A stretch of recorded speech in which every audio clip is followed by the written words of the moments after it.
देव भगवान अल्लाह खुदा ईश आदि नाम एक ही शक्ति के हैं।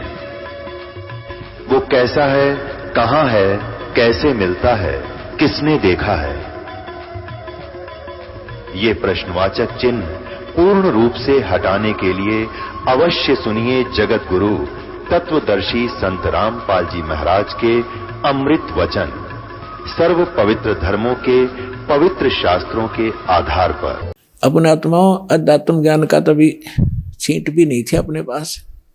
इस जैसे आप देखते हो प्रत्येक देश में, प्रत्येक देश का एक राजदूत भवन होता है, ऐसे ही परमात्मा ने प्रत्येक ब्रह्मांड में अपना एक राजदूत भवन बना रखा है।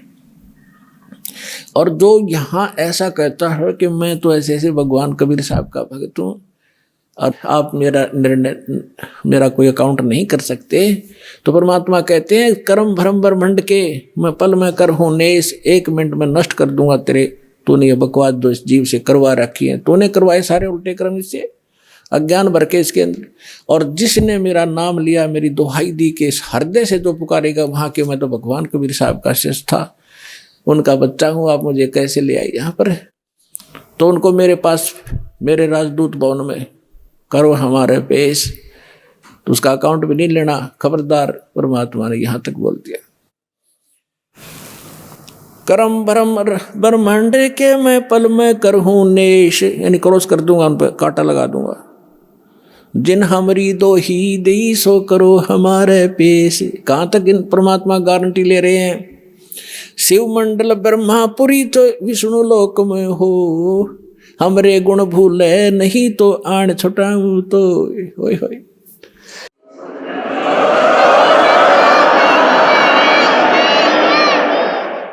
पुणात्माओं, आप ऐसे समर्थ की शरण में आगे हो,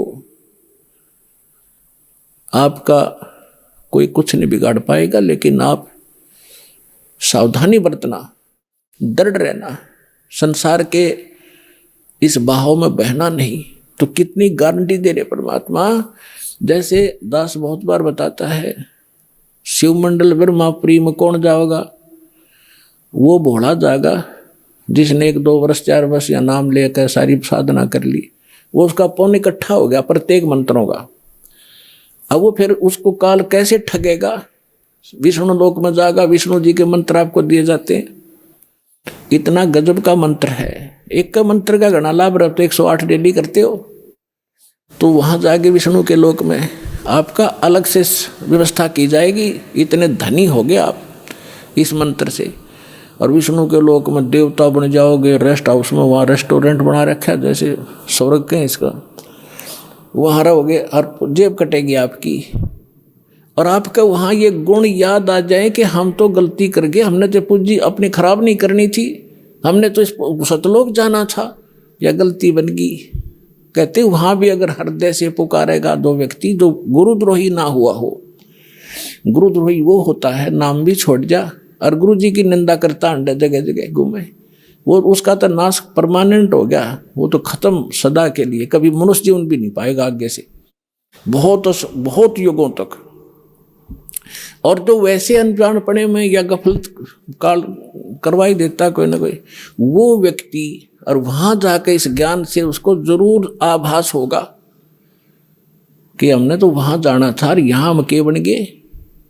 पुण्यात्माओं, आप देखना, मन की बकवाद है, चाहे आप प्रधानमंत्री बन जाइयो, फिर भी आत्मा भूखी नजर आओगी आपको कि कोई और वस्तु और है जो इससे हटकर भी चाहिए हमें।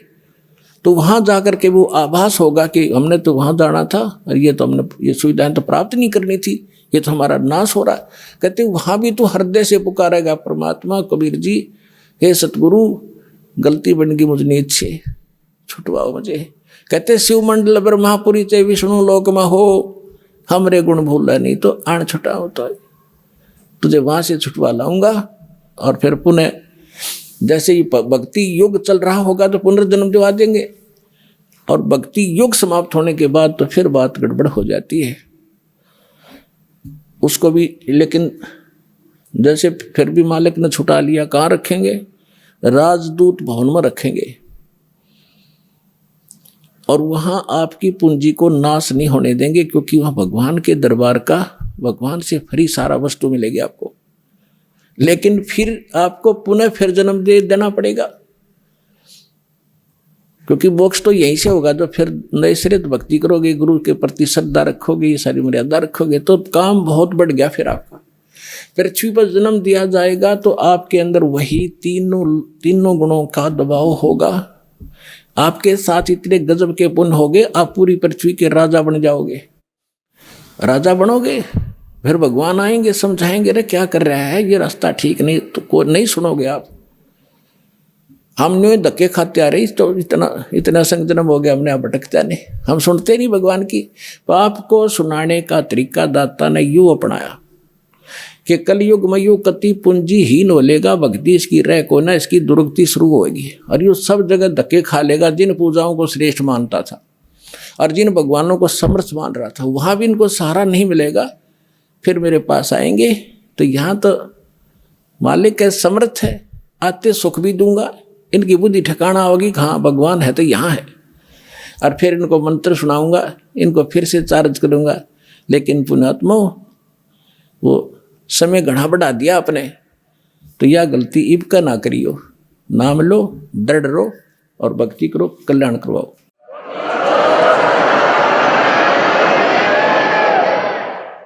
अब आपको कुछ भक्तों के अनुभव सुनाएंगे।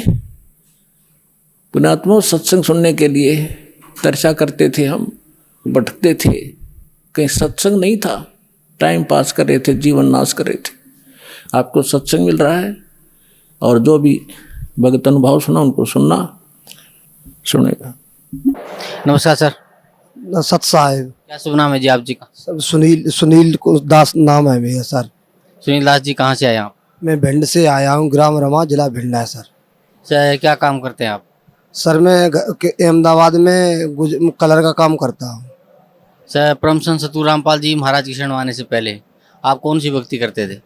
सर हम शिव जी की करते थे, और वैष्णो देवी पे गए, और वहाँ पर हमने परिक्रमा लगाए, पैरों में खूब फलक पड़े, कुछ लाभ मुझे हुआ नहीं।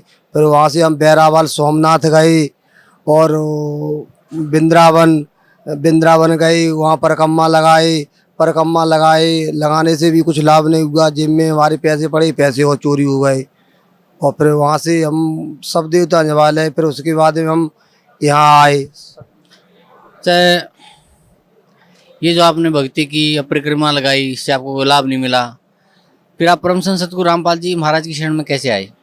सर हम ऐसे आए, आगरा जिला के हमारे ससुर साहब आए, उन्होंने मुझे बताया कि ऐसे आप सब जगह पे परिक्रमा लगाए, कहीं आपको कुछ लाभ नहीं मिला तो आप हमारे संग चलो, और हमारे गुरु जी के पास अगर आपको अच्छा लगे तो नामदान लेना, नहीं अच्छा लगे तो फिर बाद में लेना मजबूत होकर के।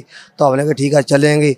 तो उनके माध्यम से सर हम यहाँ सतलोक आश्रम बरवाला, जिला हिसार में आए। सतगुरु राम सर परम संत सतगुरु रामपाल जी महाराज से नाम उपदेश लेने के बाद आपको क्या लाभ मिला? सर लाभ मैं बताऊंगा आपको। जब मैं पहली बार आया यहाँ पर तो मैंने नामदान नहीं लिया था। फिर दूसरी बार जब मैं आया तो बस में बैठ के अपने गांव से, मतलब फूफ से बस में बैठ के आया। निजामुद्दीन उतरे में, निजामुद्दीन से मैंने पुरानी दिल्ली के लिए टिकट कटाई बस में 15 रुपए की। और उसमें हमारे जेब में से जेब काट वालों ने या चोर हो, कोई भी हो, हमारे पैसे निकाल लिए जेब से। 3100 रुपये लेके आए थे घर से, 3000 रुपये निकाल लिए, 100 रुपये मात्र हमारी जेब में पड़े रह गए सर। फिर उसके बाद में जब हम अंतर्राष्ट्रीय बस अड्डा पर उतरे, मैंने जेब में पैसा देखा, हमारे पास पैसा भी नहीं था, मात्र 100 रुपये और 90 रुपये पड़े, 85 रुपये पड़े थे। 15 रुपये की मैंने टिकट ले रखी थी। पैसे कुछ घर से लेके आए थे सामान के लिए, तो सारा पैसा निकाल लिया।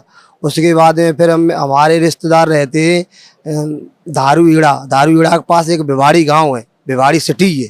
वहाँ पर हमें अंतर्राष्ट्रीय बस अड्डा से वहाँ पर गए, हमारा मूड ख़राब हो गया, पैसे निकल गए इसीलिए। तो वहाँ पर जब हम गए तो उसमें अंतर्राष्ट्रीय बस अड्डा में जब वहाँ बस में हम बैठे पीछे, क्यों बस पूरी भरी रखी थी, मैं पीछे सीट खाली थी, पीछे बैठे। वहाँ से पीछे बैठने के बाद में धारूईड़ा की मैंने टिकट कटाई, 70 रुपये की टिकट कटाई थी। 70 रुपए की टिकट कटाई थी, 15-20 रुपए जेब में हमारी मत और पड़ी रह गए थे खाली बस। फिर वहाँ से हम गुड़गांव के पास पहुँचे। गुड़गांव के पास जब हम पहुँचे सर, तो आगे कुछ सवारी बस से उतरी, बस से सवारी उतरी, तो हमने कि चलो यहाँ पीछे धक्का लग, वो दोचा लग रही थी बस में, पीछे सीट पे बैठी थी मैं, तो हमने कि चलो आगे एक सीट खाली हो गई तो आगे हम बैठ जाते। तो जब हम आगे गए तो हमको 100 के नोट 400 रुपये सीट पे रख के मिले सर। पूरी बस भरी हुई थी, वो जो सीट यात्री उतरे उस सीट पे हम बैठे तो हमको 400 रुपये सीट पे रख के मिले। तो फिर 400 रुपये मैंने उठा ली। और यहाँ सत्संग में आ रहे थे, सत्संग में कल चालू होने वाला था, तो जब चालू तो वो 400 रुपये मैंने उठा के किसी पूछा, कोई अगर पूछेगा तो मैं 400 रुपये दे दूँगा, और नहीं पूछेगा तो मैंने भी फिर अपने पास रख लेंगे। सो किसी ने मुझे सर पूछा नहीं। फिर मैं बस से थोड़े फिर और आगे निकल गए, और आगे निकल गए। निकलने के बाद हम दारूगढ़ा पूरे पहुंच ही गए। फिर हमारा मूड घुमा, चलो ऐसे करते आश्रम में चलते सत्संग सुनने के लिए, पैसा निकल गया, निकल जाने। और 400 रुपये मुझे किसी ने दे दिए सीट पे रख के, तो किराया हमारा हो ही गया वापस MP को जाने के लिए।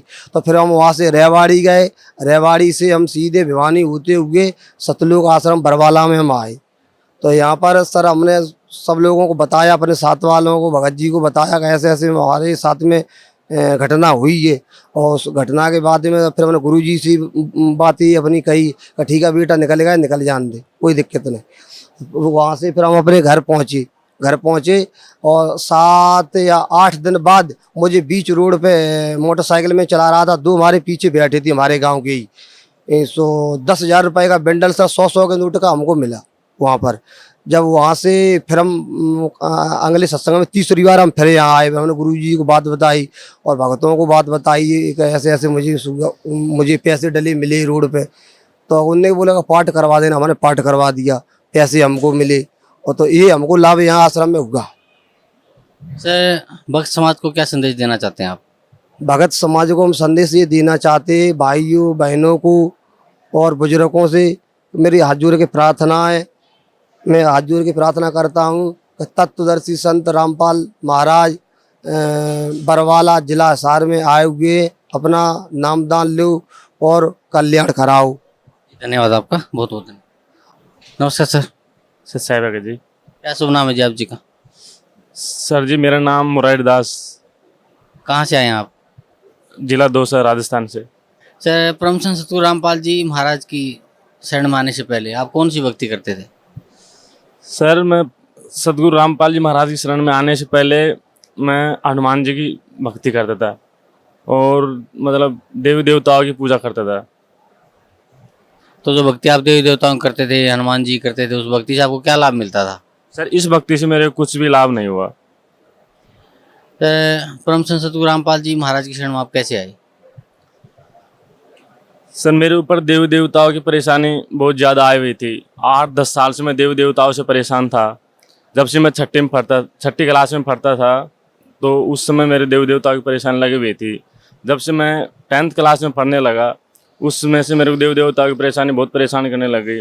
झाड़ फूँक करने वालों के पास और मतलब हनुमान जी की खूब सेवा भक्ति करी, उसके बाद में कोई आराम नहीं हुआ। इसके बाद मैं जयपुर काम करता था कॉलेज में, उसमें वहाँ से हमको जय गुरुदेव के लिए बोला किसी ने। जय गुरुदेव से अपने बैतूल के भगत गए थे, तो वहाँ आश्रम पे 2-3 दिन रुका तो मेरे 1.5 साल से कोई फ़ायदा नहीं हो रहा था। थोड़ा फ़ायदा पड़ जाता था, उसके बाद में परेशानी ज़्यादा हो जाती थी। तो मैं सुबह 8 नवंबर को सुबह जय गुरुदेव आश्रम पे नहा रहा था, तो अपने बैतूल से भगत जय गुरुदेव आश्रम पे जड़ोला चढ़ाने के लिए गए हुए थे। उनके बच्चे का कोई बच्चा हुआ था, तो उन्होंने जय गुरुदेव जी ने बोला था कि तुम्हारा बच्चा 5 साल का हो जाए तो आप जड़ोला चढ़ाना वहाँ पर। तो मैं आश्रम पे नहा रहा था, तो उस समय उन्होंने पूछा कि आप कहाँ से हो, तो मैंने बोला मैं राजस्थान से हूँ।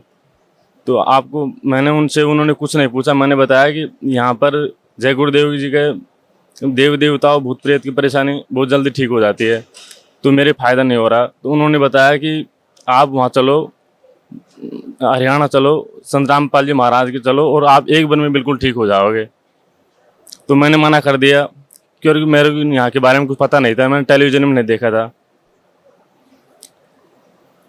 फिर मैंने उनसे नंबर लिए तो उन्होंने मेरे को बुक दिखाई। बुक दिखाने के बाद मैंने मना कर दिया। फिर वो आश्रम पे रहे तो मैंने बोला मेरे पास किराया नहीं है, 50-100 रुपये थे, उसमें से भी उठ गया था, 50 रुपये थे। तो उन्होंने बोला किराया वराया का आप चिंता मत करो, आप हमारे साथ चलो। फिर मेरे मन में थोड़ी शंका पैदा हो गई, अनजान आदमी थे वो, तो मैंने मना कर दिया कि भगत जी कभी फिर देखेंगे। तो उन्होंने फिर मेरे मन में आ गया कि आप 1.5 साल से परेशान हैं, तो अभी यहाँ वहाँ भी चल के देख लेते हैं, अगर फ़ायदा हो जाएगा तो ठीक है, नहीं तो 6 जगह हैं।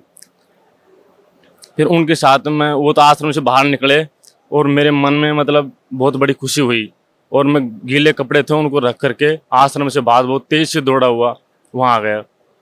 फिर उन्होंने बोला आराम से आओ, धीरे चलो, आराम से, रात को गाड़ी है। सुबह 8 बजे हम वहाँ से आश्रम से बैठ गए थे। तो हमने वहाँ पर आश्रम पे खाना वाना खाया, जय गुरुदेव आश्रम पे, और रात को 7:30-8 बजे से हमने वहाँ से जय गुरुदेव आश्रम स्टेशन से बैठे। तो उस समय उन्होंने मेरे को ज्ञान गंगा पुस्तक दी, तो उस ज्ञान गंगा पुस्तक को पढ़ी तो मेरा मन बहुत अच्छा हो गया, और जब से मैं ट्रेन में बैठा तो मेरी आत्मा मतलब बहुत प्रसन्न हो गई।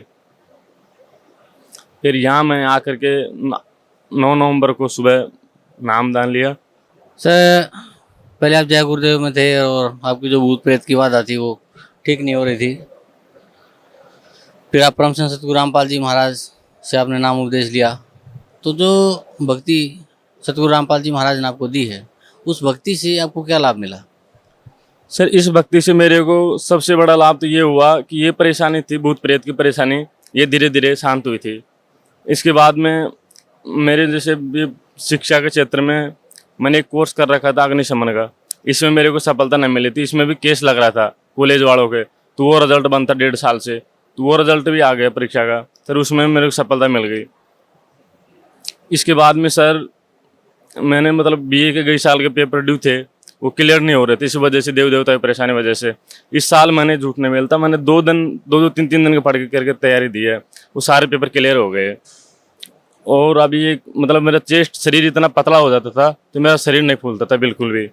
यहाँ आने के बाद मैंने जब मार्च में मेरा फिजिकल था SSCGD का, तो मैंने फार्म लगाया था, उसमें तो मेरा कोलेटर आ गया। सर जी मैं वहाँ पर फिजिकल देने के लिए गया तो मैं रेस भी बहुत, मेरा शरीर बिल्कुल परेशान था उस समय, तो मैंने रेस कैसे कैसे कर ली। उसमें मेरे को पता था चेस्ट में निकलेंगे, तो चेस्ट में मेरा 77-78 बैठता था, तो वहाँ से मैंने परमात्मा के लिए अरदास लगाई मन में, तो मेरा चेस्ट पूरा 80 बैठ गया।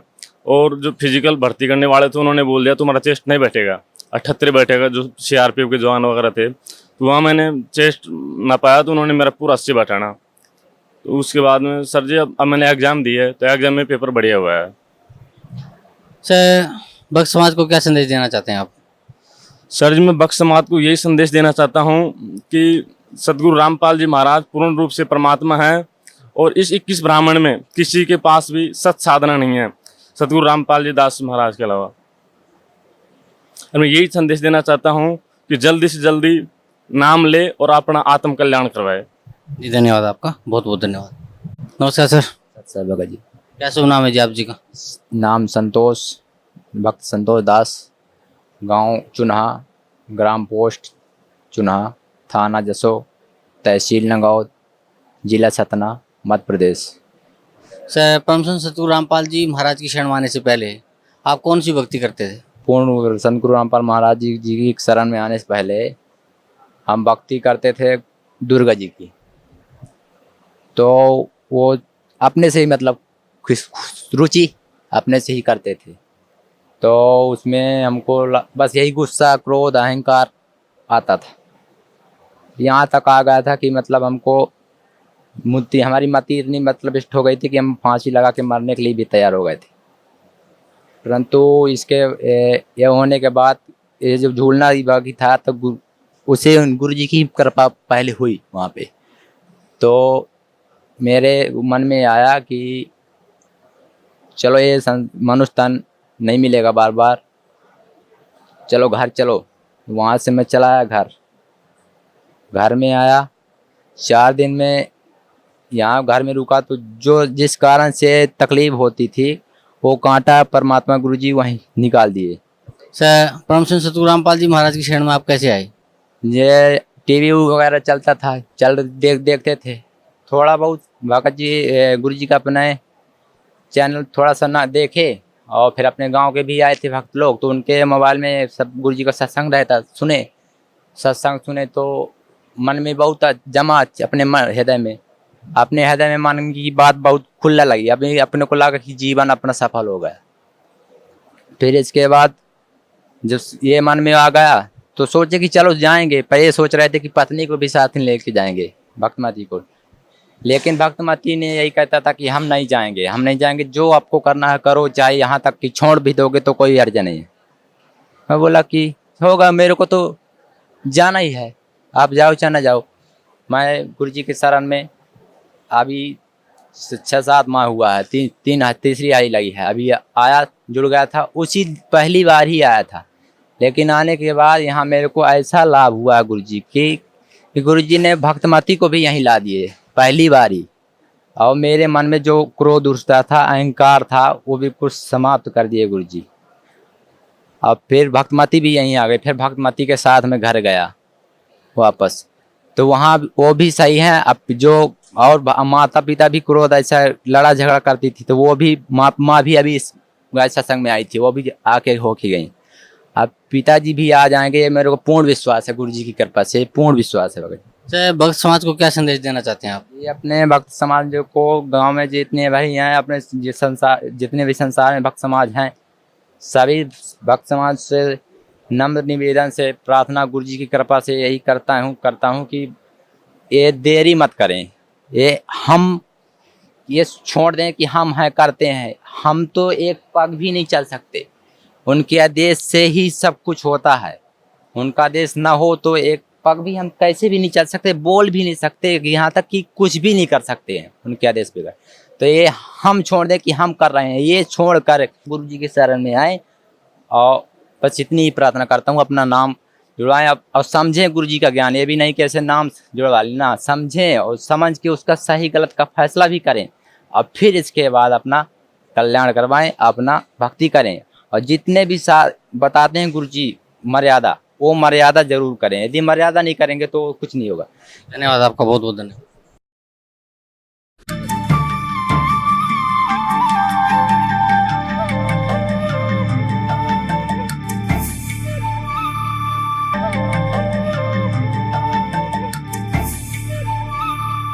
दर्शकों, दामाखेड़ा गद्दी नसीब श्री प्रकाश मुनि नाम साहिब जी के अस्वस्थ होने के कारण साधना टीवी के साथ आध्यात्मिक ज्ञान चर्चा में भाग नहीं ले पाए, जिस कारण उनके आदेशानुसार उनके विचारों को उनके द्वारा बताए गए प्रवचनों की सीडी कैसेट के माध्यम से आपके सामने रख रहे हैं, तथा उनके आदेशानुसार उनके परम शिष्यों डॉक्टर पारसनाथ जी तथा बांधवगढ़ गद्दी नसीब महंत श्री हरीश दास जी ने प्रकाश मुनि नाम साहिब जी के विचार साधना टीवी को बताए, वो भी आपके सामने रख रहे हैं।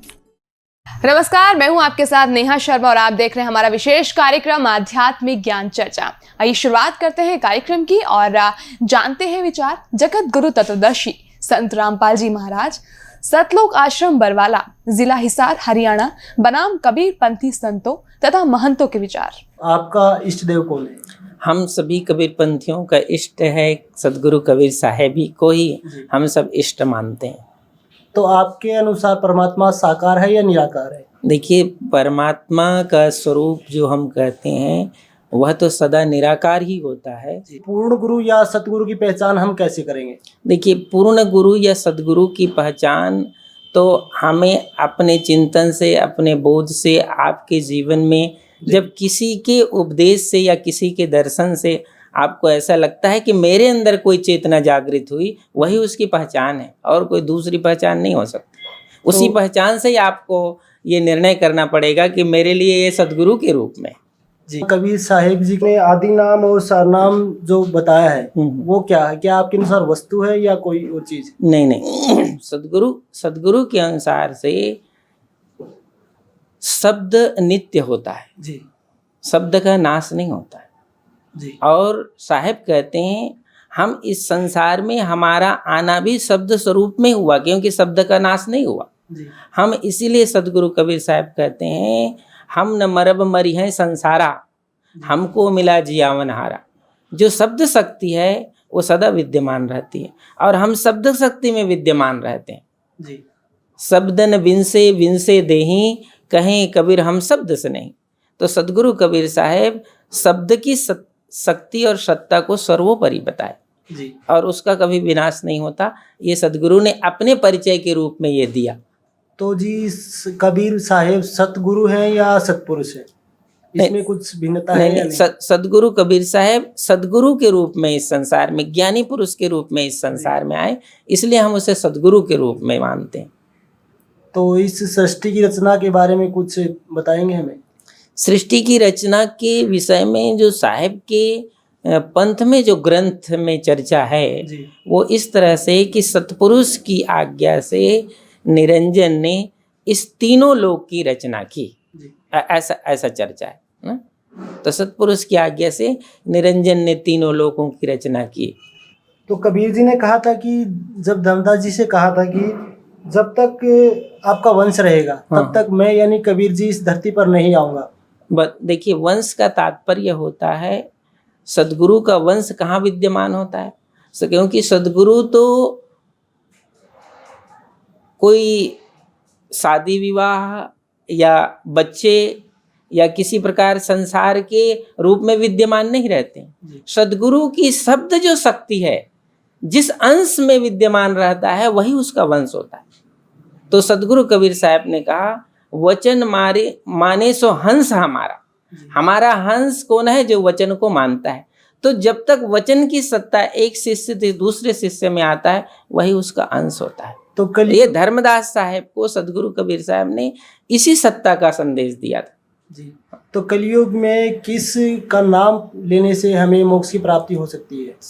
देखिए, यहाँ मुक्ति के अलग अलग मार्ग शास्त्रों में और हमारे जो भारत भूमि में अनेक धर्म चल रहे हैं उनमें अलग अलग विभाग हैं। हमारे सदगुरु कबीर साहब के अनुसार और धर्मदास साहब के पद के अनुसार गुरु ने जो उपदेश दिया उस मार्ग में जिसकी सुरती और नृत्य है उसी मार्ग से वह मुक्ति को प्राप्त करे। तो अब दूसरे के मार्ग से हमें कोई लेना देना नहीं, ना हमारा कोई वो साध्य है। वो तो अपने यहाँ सुरती और नृत्य का जिक्र किया, ये क्या है? ये सुरती तो सबके पास है। एक सेकंड में आपकी सुरती दुनिया से के किसी कोने में चली जाती है।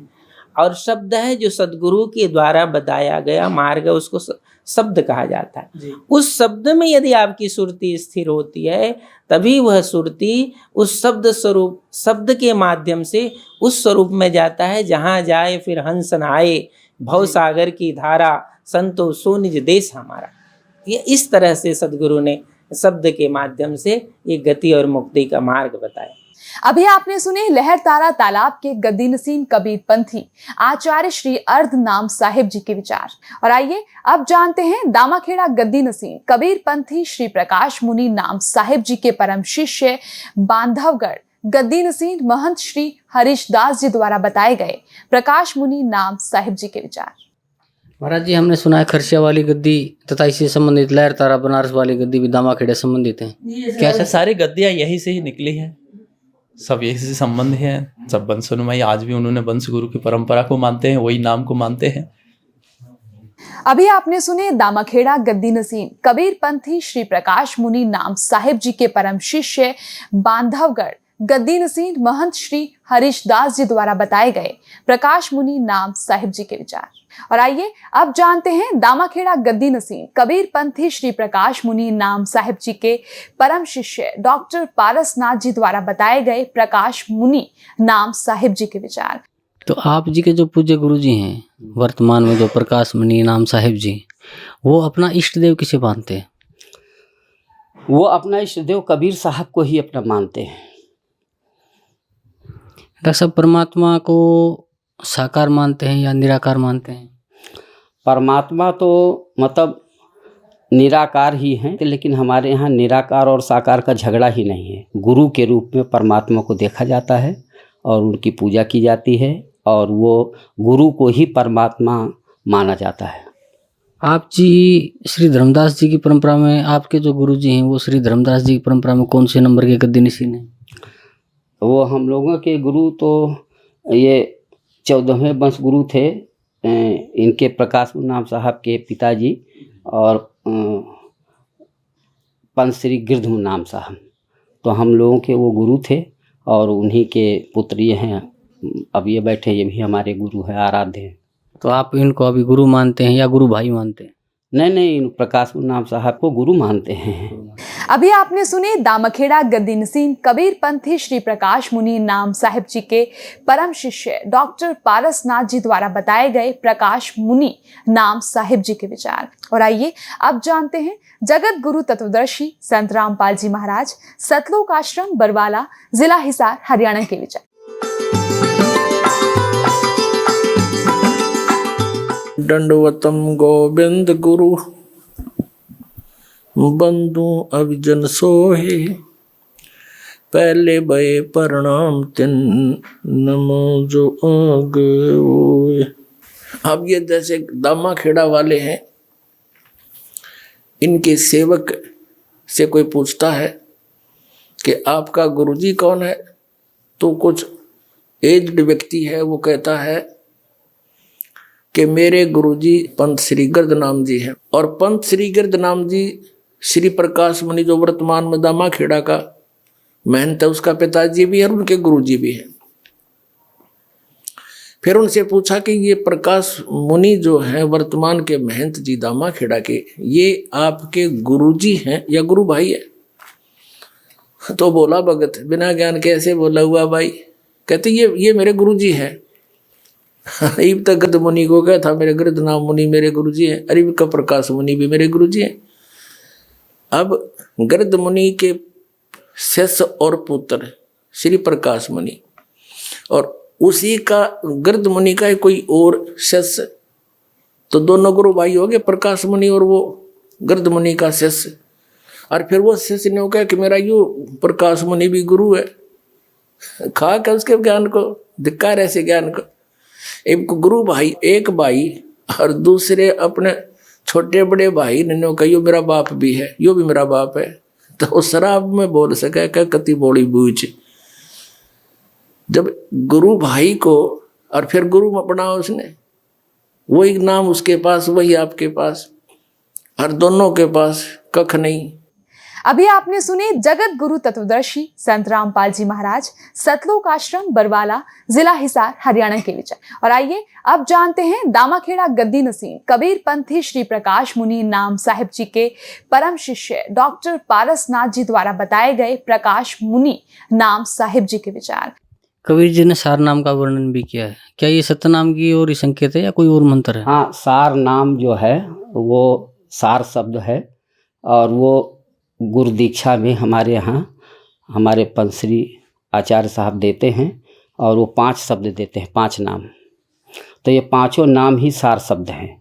सार शब्द का मतलब ये है कि जैसे परमात्मा का जो वाचक शब्द है उसी को सार शब्द कहा जाता है, सत्यनाम कहा जाता है। परमात्मा सत्य स्वरूपी हैं, तो सत्यनाम ही उनका सत्यनाम है। और ये मतलब मनुष्य का देखा जाए तो जो नाम है 5, ये मनुष्य का ही उसके गुणों का द्योतक, आत्मा का द्योतक है। जो आत्मा का नाम रखा जाएगा, तो जैसे आत्मा कहा गया है कि चेतन अमल सहज सुख राशि और अजर अमर है, उसी तरीके से ये उसी के ऊपर नाम रखे गए हैं। और ये सब मतलब ये कभी स्थिर रहते हैं, कभी बदलते नहीं हैं। अविनाशी शब्द है और परमात्मा का वाचक शब्द है, वही सार शब्द है, सार नाम है, और ये गुरु ही देते हैं। तो जो 5 नाम आपके गुरुजी देते हैं, वो 5 नाम कौन कौन से? वो 5 नाम मतलब उनके जैसे आदि नाम, अजर नाम, अमर नाम, अमी नाम, मतलब ये जो आत्मा का हमारे जिसको लेकर के मनुष्य प्रकट होता है धरती पर, उसी के स्वरूप का वाचक शब्द हैं। कोई अलग से नाम नहीं दे, जो सत्य है उसी को सत्य कहा गया। कि आत्मा का स्वभाव क्या है, ये आदि है, अनादि है, इसका अजर है, अमर है, निर्विकार है, चेतन है। तो यही सब उसके 5 नाम दिए जाते हैं इसी आधारित पर। अभी आपने सुने दामाखेड़ा गद्दी नसीन कबीर पंथी श्री प्रकाश मुनि नाम साहिब जी के परम शिष्य डॉक्टर पारसनाथ जी द्वारा बताए गए प्रकाश मुनि नाम साहिब जी के विचार। और आइए अब जानते हैं दामाखेड़ा गद्दी नसीन कबीर पंथी श्री प्रकाश मुनि नाम साहिब जी के परम शिष्य बांधवगढ़ गद्दी नसीन महंत श्री हरीश दास जी द्वारा बताए गए प्रकाश मुनि नाम साहिब जी के विचार। नमस्कार, आज हम बात करेंगे कबीरपंथी महंत बांधवगढ़ गद्दी के गद्दी नसीन श्री हरीश जी के साथ और जानेंगे उनके विचार साहिब धर्मदास जी के बारे में और कबीरपंथ के बारे में। मैन जी, सबसे पहले मैं आपसे जानना चाहूँगा बांधवगढ़ गद्दी के बारे में अपने कुछ विचार रखें। बांधवगढ़ गद्दी तो ऐसे एक महान भूमि है जहाँ पे सदगुरु कबीर साहब के परम शिष्य धनी धर्मदास साहब की जन्मभूमि है और उन्होंने वहाँ पे स्वयं सदगुरु कबीर साहब आए, धनी धर्मदास साहब को अपने सारे उपदेश दिए और धनी धर्मदास साहब भी ऐसे भक्त निकले, सदगुरु की भक्त जो अविरल है इस संसार में। और ऐसे भक्त की जन्मभूमि और कर्मभूमि की महान ही अलग होता है। इसीलिए कहा भी गया है सतगुरु धन्य ओ भक्त जानिए जहाँ जन्मे गुरु भक्त। जहाँ पे गुरु भक्त की जन्म होता है उसी भूमि की महानता ही होता है। और ऐसे महानता भक्त को देख के सदगुरु कबीर साहब उस भूमि में आके, जहाँ पे सदगुरु कई वर्षों तक लगभग 35 वर्ष तक वहाँ रख के धनी धर्मदास साहब को वो ज्ञान उपदेश दिए हैं, तो उस भूमि की महत्वपूर्ण भूमि है वो। तो महाराज जी, आप जी श्री धर्मदास साहिब जी के परंपरा में कौन से नंबर के गद्दी नसीन हैं? अभी वर्तमान हमारे इस गद्दी में जो धनी धर्मदास साहब की परंपरा में वर्तमान अभी जो पंच श्री हजूर प्रकाश मुनि नाम साहब गद्दीसीन है वो 15वें वंशगुरु है। तो प्रकाश मुनि नाम साहब जी से आपका क्या संबंध है? वो हमारे सदगुरु ही है। महाराज जी, जो आत्माएं मुक्त होकर सतलोक में जाती हैं वे सतलोक में भिन्न रहती हैं या सतपुरुष में से लीन हो जाती हैं जैसे बूंद समुद्र में? तो इसमें तो कोई सवाल तो नहीं, आत्मा और परमात्मा में तो कोई अलग नहीं थे, वही तो। इसलिए रामायण में भी लिखा गया है जो ईश्वर अंश जीव अविनाशी। जब ईश्वर का अंश होता है, जीव होता है, वो अविनाशी होता है। अब देखिए, आप इसमें सवाल जीव और परमात्मा कोई अलग तो होता ही नहीं। महाराज जी, जो मंत्र दीक्षा आप अपने श्रद्धालुओं को देते हैं या अपने अनुयायियों को देते हैं, क्या वही मंत्र कबीर परमात्मा ने धर्मदास जी को दिया था? जी निश्चित रूप से वही है, क्योंकि ये परंपरा ही चला है। सदगुरु कबीर साहब धनी धर्मदास साहब को दिए, उनके बाद वो, क्योंकि उन्होंने कहे थे धर्मदास तो ही लाखों दुआहे सार वस्तु बाहर ना जाइए, सार वस्तु उनको दिए थे। धर्मदास विनती किए थे, अभी क्या था तब कहें जो सार वस्तु बंसन पाही अपना सज्जू लखाई, सार वस्तु वही धर्मदास साहब की जो दिए थे वही उनकी वंशज के पास है। वो जिसको लखाते हैं उसी हिसाब से सबको दिया जाता है। निश्चित रूप से वही है, दूसरा कोई नहीं है। तो कबीर परमात्मा ने जो धर्मदास जी को मना किया था, जब वाणी बोल रहे थे कि उन्होंने सार वस्तु बाहर न जाने के लिए मना किया था, तो अब वह सार वस्तु बाहर कैसे आई फिर? कि उन्होंने फिर आशीर्वाद दिए, क्योंकि उन्होंने दया की भीख मांगे जी मुझे दे रहे हो ये सार वस्तु। उनकी आत्मा में इतने भाव आ गया था, जीव जगत के प्रति हर पे अंतर दया भावना आ जाए थे, जो मेरा मुक्ति होगा तो क्या होगा, बाकी संसार के जीव कहाँ जाएगा जो इस नाम को हम गुप्त रख देंगे। तो आप संसार की सत्य पुरुष हो, संसार के जीव की कल्याण करने के लिए आप ये सार वस्तु कैसे जाएगा? तो उन्होंने उस वंश परंपरा को स्थापन करके उन्होंने बोले ये वंशन के पास रहेगा, जो वंश शरण में आएगा वही इस सार शब्द को पाके भवसागर से तर सकता है। कबीर जी ने सार नाम का भी वर्णन किया है, वह सतनाम की ओर संकेत है या कोई अन्य मंत्र है? वही सत्यनाम ही है। अभी आपने सुने दामखेड़ा गद्दी नसीन कबीर पंथी श्री प्रकाश मुनि नाम साहिब जी के परम शिष्य बांधवगढ़ गद्दी नसीन महंत श्री हरीश दास जी द्वारा बताए गए प्रकाश मुनि नाम साहिब जी के विचार। और आइए अब जानते हैं जगत गुरु तत्वदर्शी संत रामपाल जी महाराज, सतलोक आश्रम बरवाला, जिला हिसार, हरियाणा के विचार। महाराज जी, दामाखेड़ा वाले संतों में महंतों का कहना है कि जो सार शब्द कबीर साहब जी ने धर्मदास जी को दिया था वही सार शब्द हम अपने अनुयायियों को प्रदान करते हैं। और हम यह भी सुनते हैं कि कबीर साहब जी ने धर्मदास जी को यह सार शब्द गुप्त रखने के लिए कहा था। यह कहाँ तक सत्य है?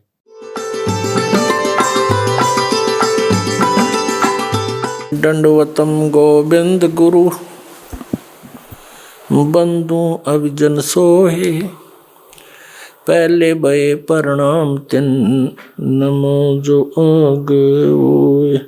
पुण्यात्माओं, ये दामाखेड़ा वाले कबीर पंथी जो आदरणीय धर्मदास साहिब जी के वंशज हैं, उनसे प्रश्न किया जाता है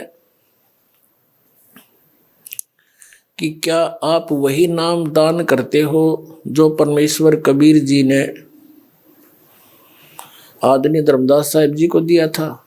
तो ये कहते हैं हाँ, ये हमारी परंपरा में वही नाम चला आ रहा है।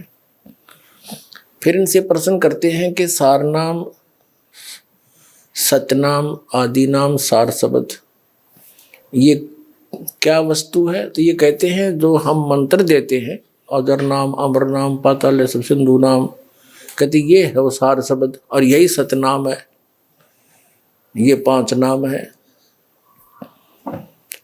और फिर इनसे कहते हैं कि धर्मदास साहिब जी को परमात्मा कबीर जी ने कहा था कि धर्मदास मेरी लाख दुआई, ये सार शब्द कहीं बार न जाई, सार शब्द बार जो पढ़ी, या बिचली पीढ़ी हंस नी तरही।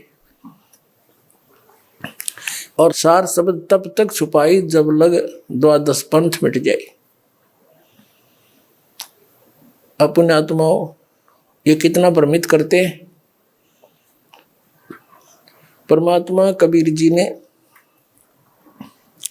धर्मदास जी से कहा था कि धर्मदास मेरी लाख दुहाई, और ये सार शब्द कहीं बार न जाई।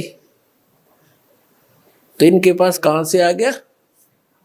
ये कहते हैं हमारी परंपरा में चला आ रहा है। कबीर साहब ने जब मना कर दिया था कि इसको तब तक छुपाना जब तक ये 12 पंथ ना मिट जावे। अब ये 12 पंथ अब मिटेंगे। 12वां पंथ गरीबदास पंथ है, और तब तक तो एक भी पंथ ना चला था, तो धर्मदास जी ने कैसे खोल दिया आपके पास? ये कोरी झूठ बोलते हैं, स्वयं भी भ्रमित है और अनुयायियों को भी ये गुमराह किए बैठे। जैसे एक मोटा उदाहरण है, परमेश्वर कबीर जी ने इस सार शब्द को इतना कॉन्फिडेंशियल रखना था कि धर्मदास जी से कहा कि इसको कहीं बताना नहीं। फिर भी परमेश्वर ने सोचा ये कहीं ना कहीं गड़बड़ करना दे और मेरी सारी बात बिगड़ जा, काल का दाव लग जावे। तो परमेश्वर कबीर जी ने धर्मदास जी के द्वितीय पुत्र पंत श्री चूड़ामणि जी अर्थात श्री मुक्तामणि नाम साहिब जी को स्वयं दीक्षा दी और स्वयं ही आगे दीक्षा देने का अधिकारी गुरु पद पर विराजमान किया। धर्मदास जी पर विश्वास नहीं किया उन्होंने कि कहीं ये मोहवश मेरे इस अनमोल मिशन को फेल ना कर दे। ये घना नरमात्मा का है, इसको बहुत चिंता बनी रहती है अपने वंशजों की। बार बार कहता था कि आपने मना कर दिया है मुझे कि सार शब्द किसी को नहीं बताना, सतनाम भी नहीं बताना।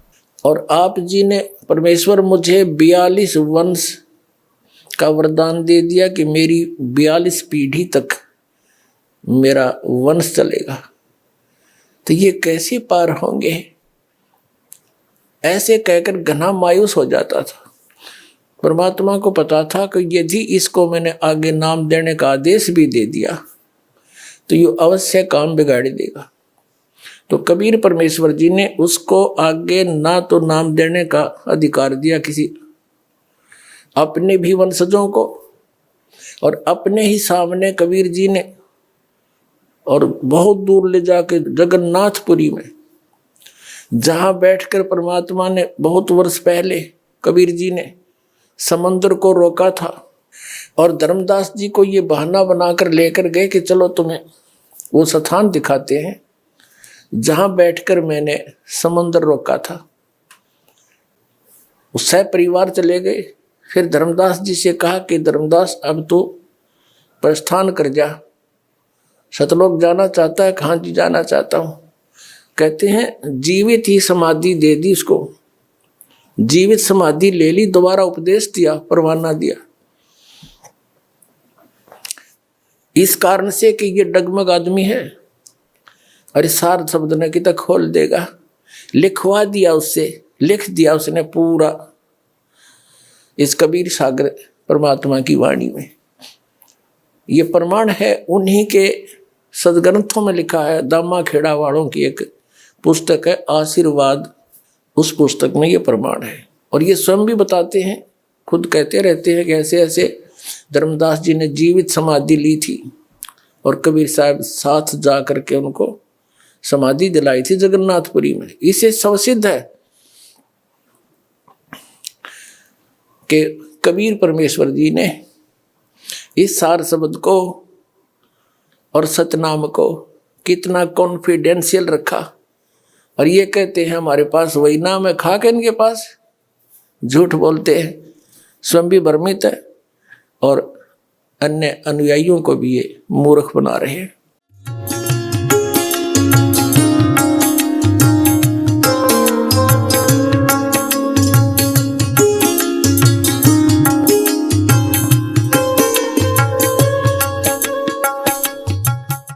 अब आपके रूबरू किया जाएगा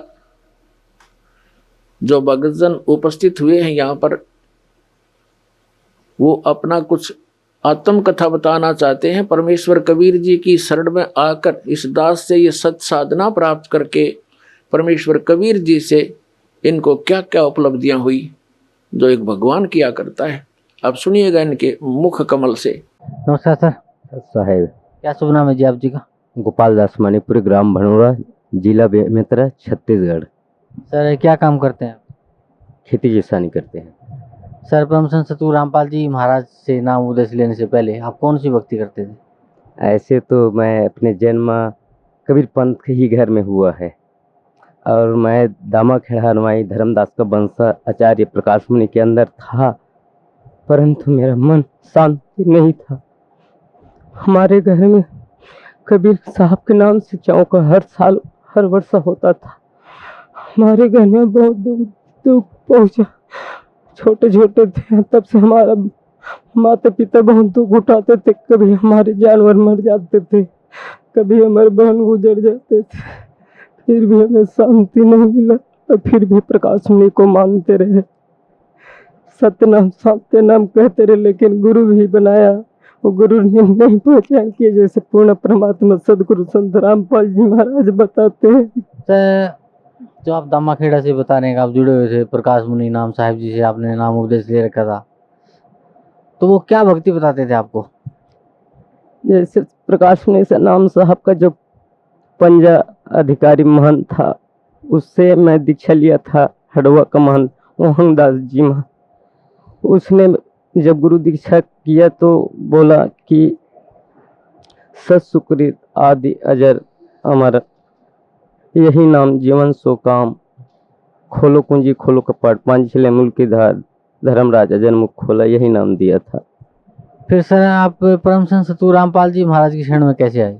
क्या है, मैं बचपन से थोड़े से सतगुरु कबीर साहब का वाणी वचन सुनता था। अपने घर में साधु संत आते थे, उसके द्वारा सुना था और उसको सुनकर छोटी छोटी पुस्तक भजन गाया करता था।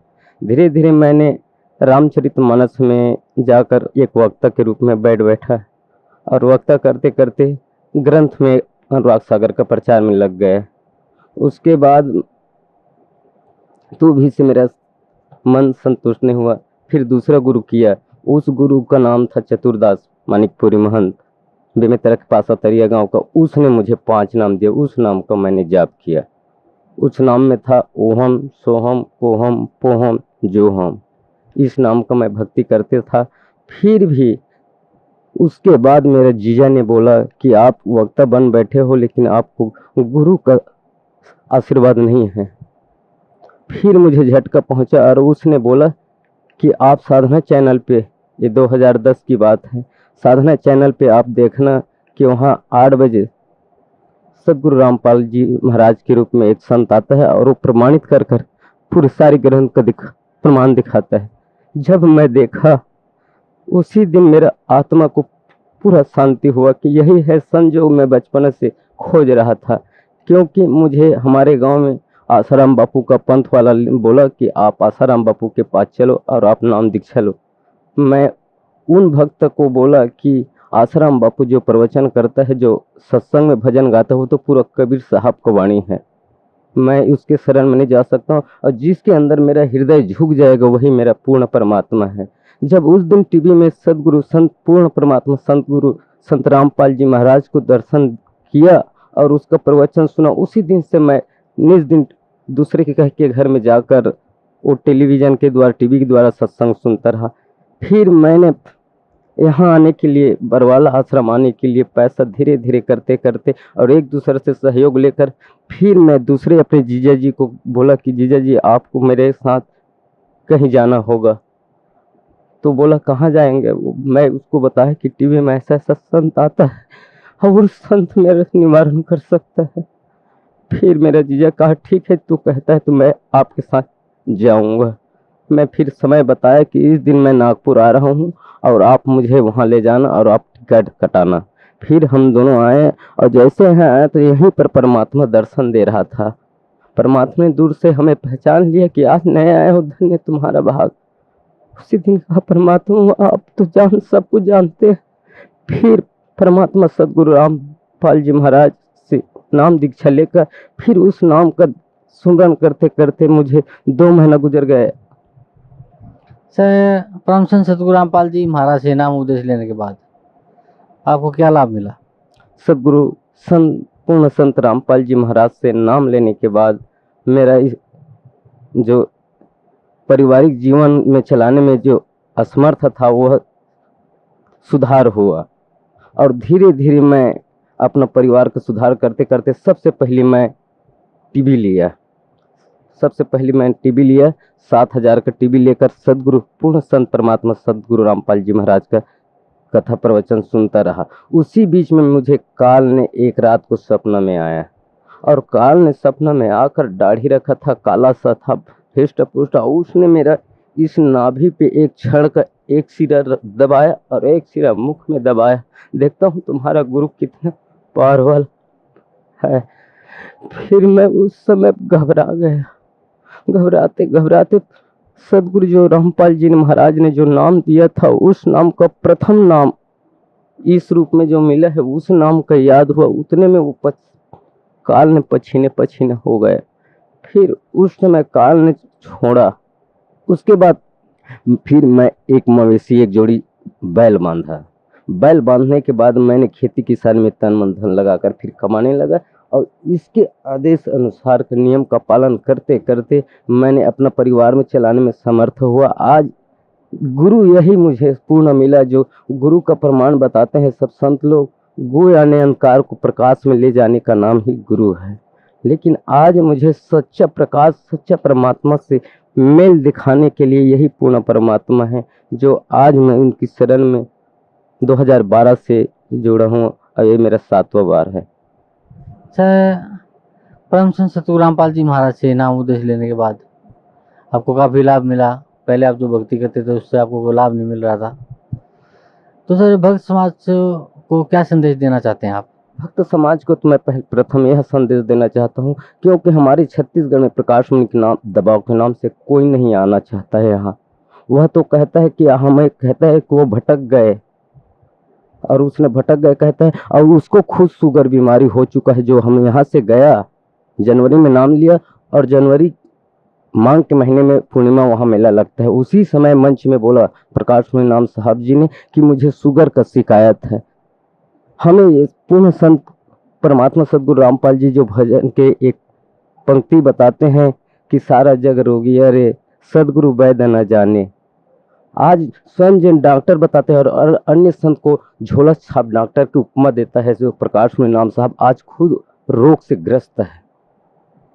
तो जो स्वयं रोग से ग्रस्त है वो अगला का क्या रोग छटवाएगा। और सदगुरु बंदी छोड़ सदगुरु कबीर साहब जब आए थे तो बादशाह सिकंदर लोधी का जलन पीड़ा हटा दिया और इन वंशा का आचार्य कहते हैं कि हमारे धर्मदास के वंशा से ही मुक्ति होगा और बोलता है कि 42 पीढ़ी के चलते तक के कोई सदगुरु नहीं आएगा।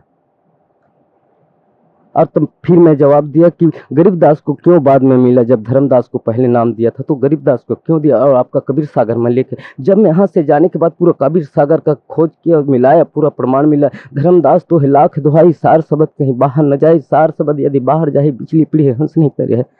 आज इन लोग इस प्रवचन का नहीं प्रचार करते हैं। जैसे पूर्ण संत परमात्मा सदगुरु रामपाल जी हर संत का पूरा प्रमाण दिखाता है लेकिन वो सिर्फ एक धर्मदास का ही प्रमाण रखता है। और चौका की पद्धति से हमसे बचा जाओ। चौका से हमें ये सारणी मिलता है जैसे रचना लोक का सो चौका विस्तार। एक तो बैठे वन सुताया पूरा कढ़िया। वो तो चौका एक नक्शा है, जैसे लोक को चौका को देख रहे हो उसी प्रकार वह लोक है, एक समझाने के लिए रखा है। लेकिन हम आज चौका को ही मेन मान बैठा था। तो मैं यही सब भगत समाज को यही कहना चाहूँगा और नम्र निवेदन है कि उन लोगों से कि वो पूर्ण परमात्मा सदगुरु रामपाल जी के महाराज के प्रवचन को धैर्यपूर्वक शांतिपूर्वक से देखें और देख करके अपने पूरे शास्त्र से परिचित हुए कि वास्तविकन और जो बता रहे हैं वो सदगुरु रामपाल जी वो वास्तविकन में सच्चाई है, और अन्य समाज जो बताते हैं जितना भटका रखा है वो वही सही बात है। कि आज जो बैठे पूर्ण संत, यही हमें प्रमाण मिला कबीर सागर के अंदर कि बड़े अपने छत्तीसगढ़ में 2 कबीर पंथ चल रहा है, छोटा कबीर पंथ और बड़ा कबीर पंथ। जो बड़ा कबीर पंथ है अभिलाष दास का चलाया हुआ मार्ग, उसने बोला था 2003 में कि मुक्तामणि नाम साहब आएगा, और जितना बादशाह सिकंदर लोधी के समय जो 13 गाड़ी किताब लिखा था उसको दबाया था, वो बहिर्गत करेगा और दिल्ली क्षेत्र के प्रांत आएगा। उसी बात को मुझे झटका पहुंचा कि यह तो संत आ चुका है, जो आएगा कहते रहेंगे उन लोग, लेकिन वो तो परमात्मा स्वयं आ चुका है यहाँ। और हम कहते रहे मुक्तामणि नाम साहब आएगा, मुक्तामणि नाम साहब आएगा, लेकिन वो परमात्मा स्वयं है। और जितना ग्रंथ उसको बहिर्गत वास्तविकन कर दिया, आज प्रमाण कर दिया। और 5505 तब होएगा नाम यह साचा। लेकिन इस बात को आज भी धर्मदास का वंशावली दामाखेड़ा वाले पर हजूर प्रकाश मुनि नाम यह कहता है कि अभी भी 5 साल बाकी है। बोलता है आपके पास सही सर्टिफिकेट प्रमाण है तो आप यहाँ आइए। और पूर्ण सदगुरु रामपाल जी महाराज हर संत को आमंत्रित किया है आदरणीय के साथ, और ज्ञान चर्चा में सम्मिलित हुए और अपना अपना ज्ञान का प्रचार करें। उसमें फिर समाज ही निर्णय करेगा कि पूर्ण संत का क्या लक्षण है, पूर्ण संत पूर्ण परमात्मा तक कौन पहुंचा सकता है। इसका निर्णय भगत समाज करेंगे। आप आइए और उसका प्रमाण बताइए कि 5 साल में कितना बाकी है और कितना घट चुका है। आज तक के क्यों नहीं बताया कि आज 5 साल के, उसको भी दबा रखा था। अब यहाँ से ज्ञान गंगा पढ़ लिए हैं और यहाँ का प्रवचन सुनकर उन लोग कहता है कि 5 साल बाकी है। और ये भी सिद्ध हुआ सदगुरु रामपाल जी महाराज जब अध्यात्म ज्ञान गंगा और गहरी नजर गीता पढ़ा, उसमें लिखा है धर्मदास का वंशावली का परिचय लिखा है। हम तो अटल 42 जय लगाते रह गए, लेकिन अटल 42 तो नहीं हुआ, कभी कभी बीच बीच में खंड हुआ है।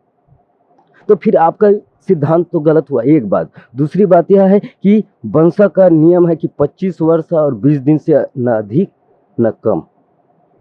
ये भी गलत हुआ कि कोनो 22 कर, कोई 25 किया, कोई 20 किया, कोई 13 किया, ये भी सिद्ध नहीं हुआ। तो यदि आप इसको सच मानते हैं तो यह गलत होगा, तो उसको प्रचार नहीं करना था। जैसे सदगुरु रामपाल जी महाराज स्वयं पढ़ता है और भक्तजनों को पढ़ाता है, लेकिन प्रकाश मुनि हजूर साहब कहता है कि हमें वेद का पढ़ने का कोई आवश्यकता नहीं है, इसीलिए आप भटक्का खा चुके हैं। तो मैं सर्व संत समाज, पूरे जितने भी संत समाज है, हर धर्म का संत समाज से मैं यही सनम्र दोनों हाथ जोड़कर बद विनती करता हूँ कि आप कम से कम सदगुरु रामपाल जी महाराज का साधना चैनल पे जो 7:45 पे आता है उसको धीरे धीरे लेकर टाइम लेकर अवश्य सुनो।